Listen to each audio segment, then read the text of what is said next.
0 koas oksigen tahun angkatan 37. Di sini saya akan melakukan presentasi tentang persalinan sungsang ataupun presentasi bokong. Presentasi bokong merupakan keadaan janin dengan posisi membujur dengan kepalanya ada di bagian atas dan bokongnya ada di bagian bawah uterus.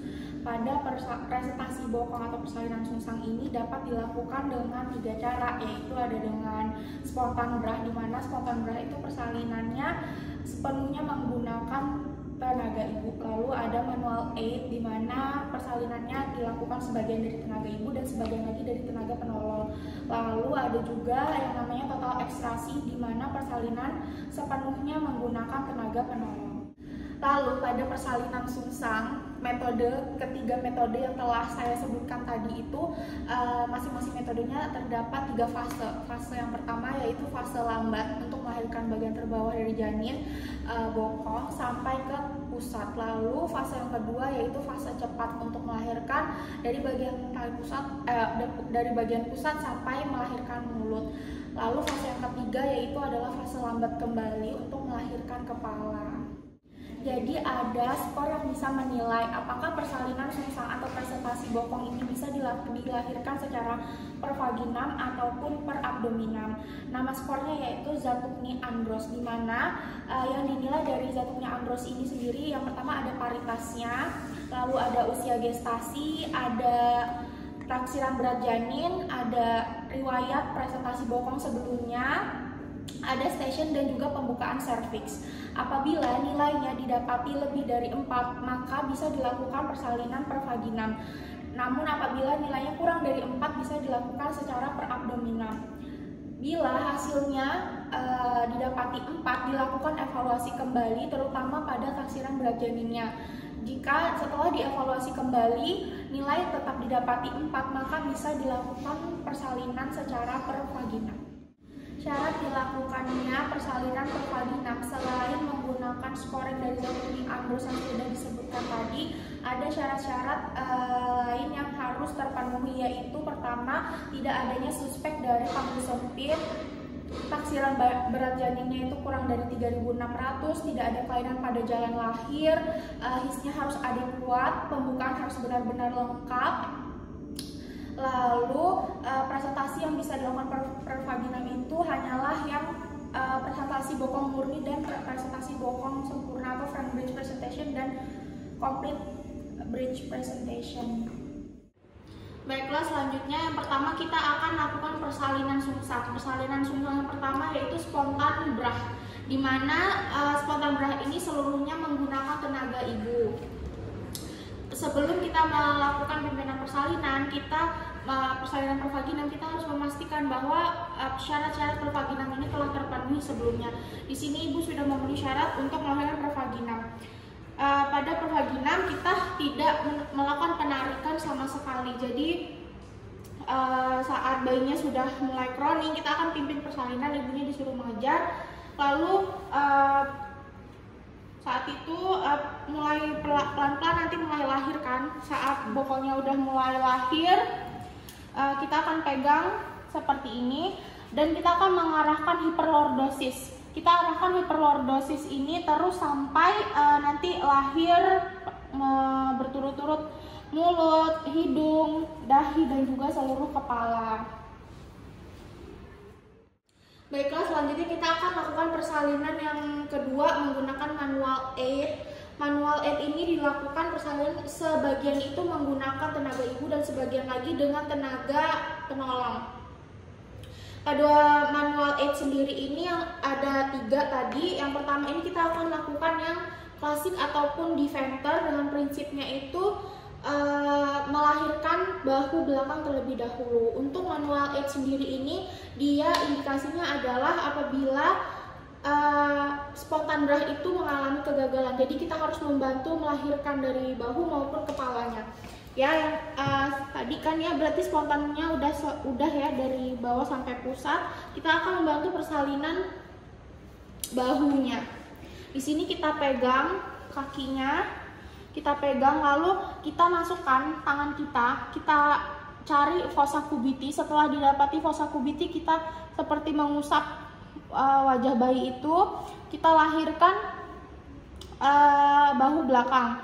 Lalu setelah itu, setelah dilahirkan bahu belakang, lalu kita gantian tangannya mengusap bahu selanjutnya yang depan, lalu kita lahirkan. Setelah itu sudah bisa lahir dua-duanya. Nah, ini namanya manual aid yang di Venter atau klasik. Baiklah, di sini dengan cara yang kedua, yaitu cara Muller, kita akan melahirkan bahu depan terlebih dahulu. Seperti yang tadi, bokongnya sudah lahir dengan tenaga ibu, lalu dengan cara memegangnya femuropelvic, kita akan melakukan arahan curam ke bawah untuk melahirkan bahu depan terlebih dahulu. Kita melakukan curam ke bawah untuk melahirkan bahu depan, lalu sampai ke simfisis. Lalu setelah itu kita setelah bahu depannya ini sudah lahir, nanti kita akan curam ke atas untuk melahirkan bahu dan lengan belakang. Curam ke atas, lalu nanti akan lahirlah bahu, lengan depan dan belakang. Itu adalah cara Muller. Baiklah, di sini cara yang ketiga yaitu cara Lovset. Prinsipnya adalah kita akan melahirkan bahu depan di depan dan bahu belakang di depan. Di sini seperti yang sebelumnya, bahwa yang bagian bawah sudah lahir spontan, lalu kita akan memegang dengan femuropelvic. Di sini pertama kita akan melahirkan bahu belakang terlebih dahulu, lalu kita akan memutar 180 derajat. 180 derajat ke arah belakang. Lalu di sini bahu belakang sudah berada di depan. Kita akan lakukan curam ke bawah untuk melahirkan bahu belakang yang ada di depan. Kita lakukan curam ke bawah. Curam ke bawah dan melahirkan bahu belakang. Lalu setelah itu kita akan putar kembali ke posisi semula. Belakang kembali.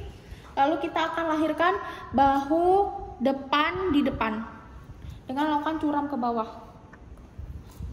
Bahu depan dilahirkan, lalu bahu sudah terlahir. Ini namanya cara Lovset. Baiklah, selanjutnya menggunakan manual aid, kita akan melahirkan kepala dari janinnya. Di sini kita menggunakan Marisla, di mana kita akan menaruh dua tangan kita di fossa canina seperti menarik gini. Terus yang sebelah kiri itu seperti mendorong, jadi memastikan bahwa posisi kepala janinnya itu, bayinya itu defleksi terus. Jadi kita cari fossa caninanya, terus kita menekan bagian belakangnya. Lalu di sini asisten minta tolong ditekan dengan sini, lalu kita tarik curam ke bawah untuk melahirkan kepala. Turut-turut melahirkan kepala. Baiklah, kita masuki persalinan yang terakhir menggunakan total ekstraksi. Di sini kita akan, dimana persalinan bergantung sepenuhnya dengan tenaga penolong.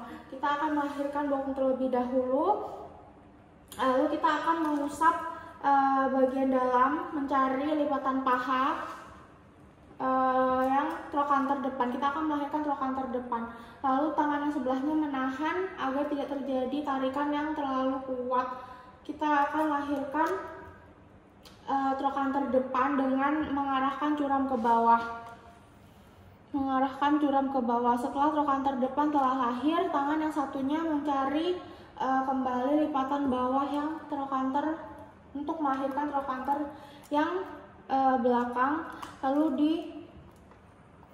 diarahkan curam ke bawah kembali. Setelah bokongnya terlihat semua, kita menggunakan cara memegang dengan femuropelvic, terus kita arahkan ke atas seperti cara Muller, terus arahkan ke bawah. Setelah terlihat skapulanya, kita tunggu sampai bayinya putar paksi.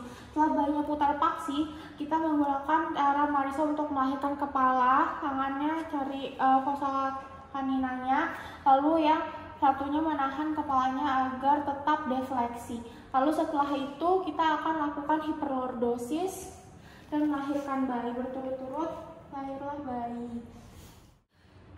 Alhamdulillah telah selesai manajemen persalinan dari Sungsang ini. Terima kasih atas perhatiannya. Saya akhiri, wassalamualaikum warahmatullahi wabarakatuh.